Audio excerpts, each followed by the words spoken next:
So I'm going to tell you something for 5 minutes. You will have to concentrate and focus on what I am about to speak.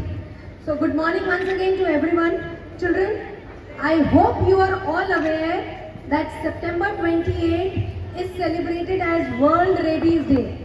And if you are not aware, let's understand and keep this in mind. Every year, September 28th is celebrated as World Rabies Day in order to raise awareness about rabies and prevention.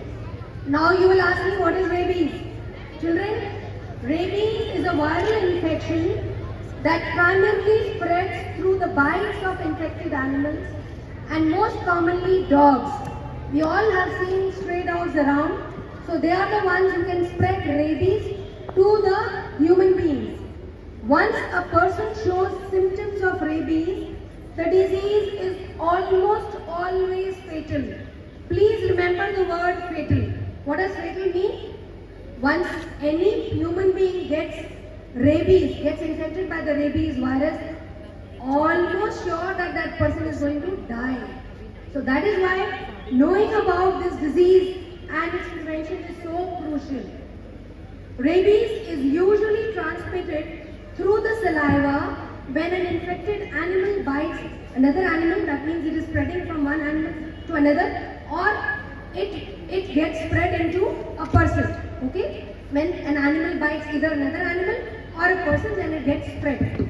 It can also spread if infected saliva, that is any rabid animal saliva, it gets into contact with an open wound. वो wound किसका हो सकता है? Animal का भी हो सकता है, एक ह्यूमन बीइंग का भी हो सकता है, या फिर म्यूकस मेम्ब्रेन्स. हमारी mucus membranes, where are they present? They are present in the eyes and the mouth. So if the saliva gets in touch with the mucous membranes of the eyes or of the mouth, or they get in touch with a wound which is open, then a person can get infected with rabies. So how will you recognize that an animal has got rabies? There should be some signs and symptoms, isn't it? So usually an animal who is rabid, that is who is infected by rabies, will show certain signs and symptoms, and they will show some unusual behavior. What is that unusual behavior? Such dogs or animals are usually very aggressive, and they are agitated, and they will show excessive drooling. Drooling means saliva मुंह से बाहर आ रहा होता है, and there will be weakness or paralysis. They will be sitting very lethargically. They will not, react to any cues given by you or agitation given by you. Or there will be fear of water, which we term medically as hydrophobia. What do we call it?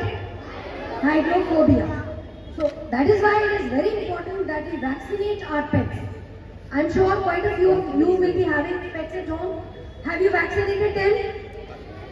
Are their vaccinations up to date like yours? Say loudly then. Yes. Okay. And also when you take them out, you should keep them leashed. You should not leave them open in public spaces to go and bite and lick anybody else. Okay? And this protects not just the animals but also the people around them.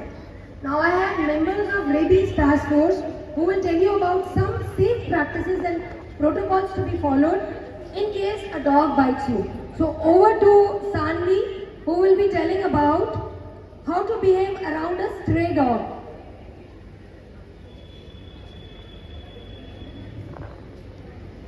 Often when we move on the streets, we are faced by street dogs. That might seem scary at first. It's important to stay calm and avoid quick movements. Dogs can sense if you are scared or angry, so try to act normal. Don't tease or provoke the dog. It can lead to aggressive behavior.